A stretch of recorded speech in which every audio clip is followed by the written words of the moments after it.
Sciatica spondylitis అన్ని రకాల వెన్నుపూస సమస్యలు, కీళ్ల వ్యాధుల సమస్యలకు 100% శాస్త్ర పరిష్కారం కొరకు నియోకేర్ హోమియోపతి.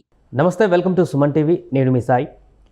ఆంధ్రప్రదేశ్లో మాజీ ముఖ్యమంత్రి వైఎస్ జగన్ ప్రధాని అపాయింట్మెంట్ కోరుతూ సుదీర్ఘ లెటర్ ఫార్మాట్లో లెటర్ కూడా పంపించడం జరిగింది. దాంట్లో అనేక అంశాలని ప్రస్తావించారు. ఎందుకు ఇప్పటికిప్పుడు ఆయన ప్రధాని అపాయింట్మెంట్ కోరుతున్నారు, దాంట్లో పొందుపరిచిన అంశాలేంటి, పూర్తిగా తెలుసుకునేటువంటి ప్రయత్నం చేద్దాం. మనతో పాటు Suman TV news chief editor Keshav గారు ఉన్నారు.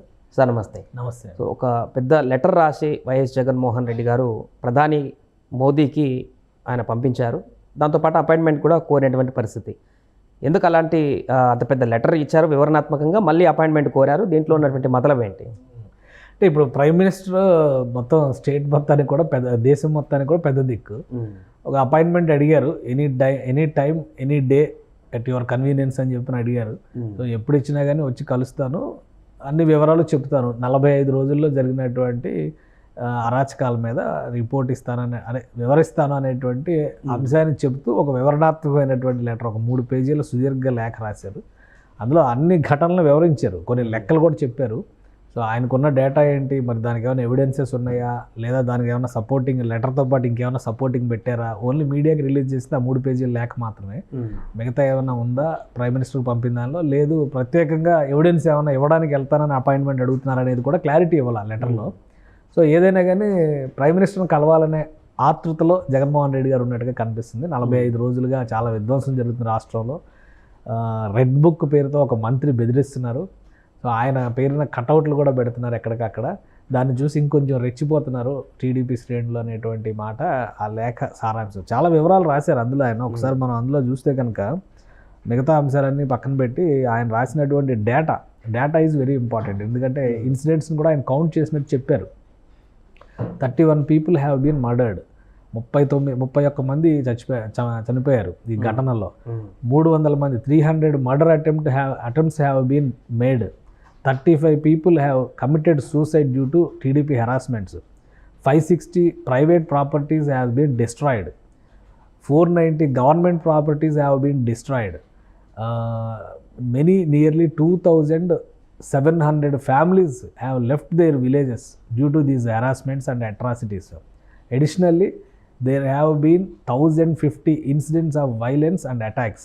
సో ఇంత డేటా ఆయన డీటెయిల్గా ఇచ్చారంటే మరి దానికి ఏమైనా ఆధారాలు ఇచ్చారా, లేదంటే ఏమేమి ఘటనలు జరిగింది? ఎందుకంటే ఎన్నికలు పూర్తయిన తర్వాత నుంచి కూడా, పోలింగ్ కంప్లీట్ అయిన తర్వాత నుంచి కూడా వరుసగా చాలా ఇన్సిడెంట్స్ జరిగినాయి. పోలింగ్ అయిపోయిన తర్వాత కూడా చాలా ఇన్సిడెంట్స్ జరిగినాయి. విశాఖపట్నం లాంటి సిటీలో ఒక కుటుంబం పైన 3 ఆడవాళ్ళ పైన దాడి జరగడం మనం చూసాం విశాఖపట్నం నార్త్ నియోజకవర్గంలో. సో అక్కడి నుంచి కూడా మనం కౌంట్ చేసుకొని చూస్తే చాలా ఇన్సిడెంట్స్ జరిగినాయి. పోలింగ్ అనంతర హింస. ఎలక్షన్ కమిషన్కి ఇచ్చినటువంటి రిపోర్ట్ ప్రకారం కూడా ఎన్నికలు పూర్తయినా కానీ 15 రోజుల పాటు సెంట్రల్ ఫోర్సెస్ని ఏపీలో ఉంచాలి అని డెసిషన్ తీసుకునేంత స్థాయిలో ఈ రాష్ట్రంలో ఉద్రిక్తతలు ఉన్నాయనేటువంటి మెసేజ్ సెంట్రల్కి వెళ్ళింది. సో ఇప్పుడు జరుగుతున్నటువంటి ఇన్సిడెంట్స్ వాటికి కొనసాగింపా, లేదంటే గతంలో జరిగినటువంటి వాటికి ప్రతీకారమా? ఇప్పుడు ఈ లెటర్ రాసినటువంటి నేపథ్యం ఏంటంటే ఆ వినుకొండ ఇన్సిడెంట్లో చాలా క్లియర్గా చెప్తున్నటువంటి మాట, అది వాళ్ళిద్దరి మధ్య ఉన్నటువంటి గొడవ అనేది. సాధారణంగా వాళ్ళిద్దరి మధ్య ఉన్న గొడవని అంత చేయడానికి అనేది ఊహించదగినటువంటి అంశం కాదు. ప్లస్ వాళ్ళ మధ్య ఉన్నటువంటి గొడవకు తగ్గట్టుగా ఇన్సిడెంట్ జరిగింది వీడియోలో రికార్డ్ అవ్వడం, అది మీడియాలో రావడం, సో ఆ భయం గొలిపే దృశ్యాలు చూడడం, అది ఖచ్చితంగా ఇబ్బందికరమైనటువంటి సందర్భం. రాష్ట్రంలో శాంతి భద్రతలను నియంత్రించాల్సి ఎవరు వ్యక్తిగత కక్షలైనా కానీ, వ్యక్తిగత కక్షలు కాబట్టి ఏమైనా చేసుకోవచ్చు అని కూడా చెప్పడానికి లేదు కదా. సో శాంతి భద్రతల కంట్రోల్లో ఉండాలి. ఆ విధంగా దానిపైన ఎలాంటి యాక్షన్ తీసుకోవాలి, ఎలాంటి స్ట్రింజెంట్ పనిష్మెంట్స్ ఉండాలి అనేది పోలీస్ డిపార్ట్మెంటు, గవర్నమెంట్ డిసైడ్ చేయాల్సినటువంటి అవసరం అయితే కనిపిస్తుంది. బట్ దాన్ని బేస్ చేసుకొని ప్రతి ఇన్సిడెంట్ కూడా హింసాత్మకం, ప్రతి సందర్భం కూడా హింసాత్మకం అనడానికైతే ఆస్కారం లేదు. సో ప్రైమ్ మినిస్టర్ ఎలా రియాక్ట్ అవుతారు అది కూడా ఇంపార్టెంట్. ప్రైమ్ మినిస్టర్ ఇప్పుడు 45 రోజుల్లో విధ్వంసం జరిగిపోయిందంటే జగన్మోహన్ రెడ్డి గారు కొన్ని చెప్పారు. ఆర్బీకే సెంటర్లో స్కూల్స్ వీటన్నిటి ఒకప్పుడు ఆంధ్రప్రదేశ్ అంటే ఇవన్నీ చాలా గొప్పగా కనబడాయి, ఇప్పుడు అంతా హింస, అత్యాచారాలు, హత్యలు కనిపిస్తున్నాయి అని చెప్పారు. 45 రోజుల్లోనే అంత మారిపోతుంది. అంటే వైసీపీ సోషల్ మీడియా పేజ్లు అఫీషియల్గా ఏదైతే ఉన్నాయో దాంట్లో కొన్ని వీడియోలు రోజు పెడుతూనే ఉన్నారు. ఆ డేటా ఆధారంగా ఈ లెటర్లో మెన్షన్ చేసినట్టు. ఇప్పుడు పార్టీకి ఒక పాలసీ ఉంటుంది. పాలసీకి తగ్గట్టుగా వాళ్ళ అభిప్రాయాలను తెలియజెప్పుకోవడానికి అన్ని రకాల వేదికలు రెడీగా ఉంటే వాటిపై మాట్లాడుకోవచ్చు. కానీ ప్రతిదాన్ని రాష్ట్రానికి ఆపాదించి మాట్లాడడం అనేది సరైనటువంటిది కాదు, సహేతుకమైనది కూడా కాదు. ఇప్పుడు వినుకొండ ఇన్సిడెంటే తీసుకుంటే వాళ్ళిద్దరి మధ్య 2022లో జరిగినటువంటి గొడవలు, అంటే 2 ఏళ్ల క్రితం జరిగిన మొహరం పండగ రోజున మందు పార్టీ చేసుకొని ఒకళ్ళ మీద ఒకళ్ళు కొట్టుకొని బీరు బాటిల్స్ తలల మీద పగలగొట్టుకొని కేసుల దాకా వెళ్ళినటువంటి పరిస్థితి. ఆ విషయంలో రషీద్ అనేటువంటి వ్యక్తిని స్థానిక వైఎస్ఆర్సీపీ సిటీ ప్రెసిడెంట్గా ఉన్నటువంటి పిఎస్ ఖాన్ అనేటువంటి వ్యక్తి సమర్థించడం వలన ఆ రషీద్ అనే వ్యక్తి జిలానీ అనేటువంటి వ్యక్తి పైన 307 అటెంప్టివ్ మర్డర్ కేసు పెట్టి వాళ్ళ ఇంటిపైన దాడి చేసి ఇంట్లో వాళ్ళందరినీ చావబాది ఆ ఇల్లు కూడా ధ్వంసం చేసి బైకులు తగలబెట్టి ఇవన్నీ జరిగింది. సో అతను అరెస్ట్ కూడా అయ్యాడు, జిలానీ అనే అతను. బయటకు వచ్చిన తర్వాత కూడా ఎలక్షన్స్ టైంలో జరిగినటువంటి కొన్ని గొడవల్లో ఇతను లేకపోయినా ఇతని పేరు కూడా పెట్టి మళ్ళీ ఆ కేసులో ఇరికించారు. ఎందుకంటే అప్పుడు అధికారం వాళ్ళ చేతిలో ఉంది కాబట్టి అనేటువంటి ధైర్యంతో బహుశా చేసి ఉండొచ్చు. సో దానికి రిటాలియేషన్గా ఇతను అవకాశం వచ్చింది. అతను బయటకు వచ్చినాక ఇతను అటాక్ చేశాడు. ఇది అక్కడ ఉన్నటువంటి స్టోరీ యాక్చువల్గా. సో ఆటోమేటిక్గా వైఎస్ఆర్సీపీ నుంచి అతను డామినేట్ చేస్తున్నాడంటే అతని వైపు నుంచి నడిపిస్తున్నాడు కాబట్టి రాజకీయం అంతా ఇతను అవతల పార్టీలో చేరేటువంటి ప్రయత్నం, షెల్టర్ తీసుకోవచ్చు, లేదా ఆయన కీలకమైనటువంటి నాయకుడు కూడా కాదు. సో ఇప్పుడు అది రాజకీయ పార్టీల రగడగా మార్చేసినటువంటి పరిస్థితి ఉంది. అలానే మిథున్ రెడ్డి గారి విషయం ప్రస్తావించారు. మిథున్ రెడ్డి గారికి సంబంధించి పొంగనూరులో గతంలో ఏం జరిగింది, ఇప్పుడు ఏం జరుగుతుంది, సో పార్టీల మధ్య ఉన్నటువంటి అంశాలు, కొంతమంది వారు కొంతమందిని మోసం చేశారు కాబట్టి వారు నిలదీయడానికి వస్తే వాళ్ళపైన వైసీపీ నాయకులు దాడి చేశారు, దాంతో వాళ్ళు రిటాలియేట్ చేశారు అన్నారు. సో ఏదైనా ఈ ఉద్రిక్తతలు అనేది రాష్ట్రానికి మంచిది కాదు. రాష్ట్ర ప్రభుత్వం ఎలాంటి చర్యలు తీసుకుంటుంది, ఎంత త్వరగా నియంత్రిస్తే అంత మంచిది. వైఎస్ఆర్సీపీ చేస్తున్నటువంటి రాజకీయం కూడా రాజకీయ ప్రయోజనాల రీత్యా జరుగుతున్నటువంటి వ్యవహారంగా కనిపిస్తుంది తప్పితే రాష్ట్ర ప్రయోజనాల దృష్ట్యా జరుగుతున్నది కాదు. ఇప్పుడు ఇద్దరు రౌడీ షీటర్లు కొట్టుకొని చేస్తే దేశానికి రాష్ట్రానికి ఏం నష్టం వచ్చేది లేదు. సో దాన్ని తీసుకొచ్చి మొత్తం శాంతి భద్రతలకు ఆపాదించేటువంటి ప్రయత్నం. ఒక ఎంపీడీఓ మిస్ అయ్యాడు, 4-5 రోజుల నుంచి కనపట్లా. ఒకప్పటి MLA whip, government whip harassments తట్టుకోలేక నేను వెళ్ళిపోయాను అనేటువంటి మెసేజ్ రిలీజ్ ఇచ్చేసి వెళ్ళిపోయాడు అతను. 4-5 డేస్ నుంచి అతను ఆచూకీ లేడు. అక్కడ జరిగినటువంటి హెరాస్మెంట్స్ ఏంటి, ప్రభుత్వ ఆస్తులను ధ్వంసం చేశారంటే ప్రభుత్వం నుంచి పర్మిషన్ లేకుండా 23 చోట్ల వైఎస్ఆర్సీపీ పార్టీ కార్యాలయాల నిర్మాణాలే జరిగిపోయినాయి అని చెప్పని వైట్ పేపర్లో చాలా క్లియర్గా AP CM Chandrababu Naidu explain చేశాడు. సో ఆయనకి ఆ క్లారిటీ ఏమిస్తారు? జగన్మోహన్ రెడ్డి కానీ ఆ పార్టీ కానీ అధికారికంగా ఇంతవరకు దాని మీద ఏ స్టేట్మెంట్ ఇవ్వలేదు.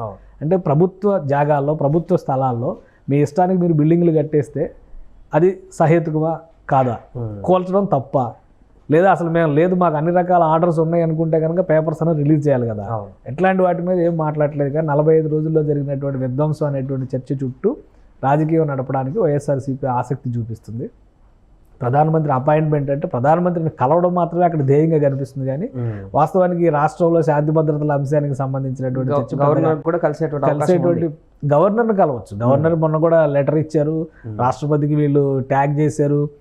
అంటే ఏ స్థాయిలో చేయొచ్చో అవన్నీ చేస్తారు ఆటోమేటిక్గా. ఒక ఇన్సిడెంట్ జరిగినప్పుడు, ఇన్సిడెంట్ జరగడమే సరైనటువంటి విషయం కాదు అది, బట్ ఇన్సిడెంట్ జరగడం అనే అవకాశం కదా. సో ఆ అవకాశాన్ని సద్వినియోగం చేసుకునేటువంటి ప్రయత్నం వైఎస్ఆర్సీపీ ఖచ్చితంగా చేస్తుంది.